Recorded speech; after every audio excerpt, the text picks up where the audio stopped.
I'm here today to ask you to save spoken language interpreters for services for DSHS and Medicaid clients. This program was eliminated in the governor's proposed budget. It serves 250,000 limited English-speaking persons who otherwise cannot communicate with their doctors. This program is critical to ensure access to state and federally funded health and social services programs. By eliminating this program, the state will forfeit $12.2 million in federal matching funds to save $4 million in state money.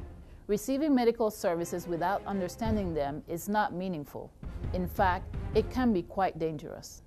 These people we're talking about are not only limited in language, in speech, but they're also limited in writing, literacy level in their own language. They can't even write or sign their name. Most of the people put crosses as the signature. And these people, when they confront the social services or doctors, they have no way of communicating with them or telling them what they, came up, what they came for.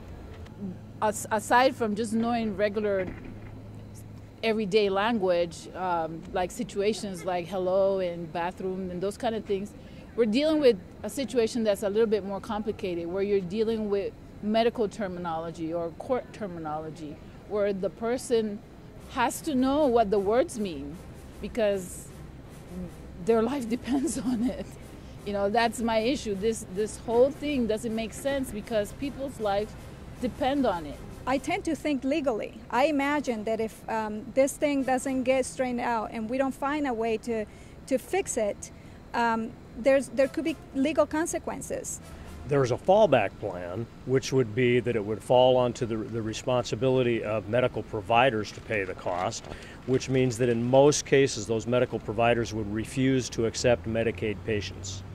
House Bill 3062 and Senate Bill 6726 continue DSHS interpreter services and includes a plan to improve the efficiency and effectiveness of language access services while reducing the cost. How?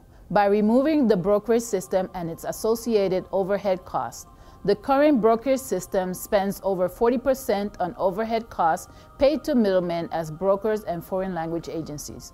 Under the bill, medical interpreter services, scheduling of interpretation visits, and reimbursement for the cost of interpretation service will be provided by DSHS directly, reducing the cost and restoring fairness to professional interpreters. Under the bill, medical interpreter services, scheduling of interpretation visits, and reimbursements for the cost of interpretation services will be provided by DSHS directly, reducing overhead costs and restoring fairness to professional interpreters. In summary, House Bill 3062 and Senate Bill 6726 ends broker system, requires DSHS to contract directly with interpreters, and give union rights to interpreters. It's lives that we're talking about.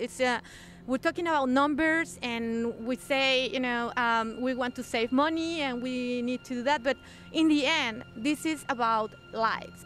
Please support those who cannot otherwise speak for themselves. Support House Bill 3062 and Senate Bill 6726.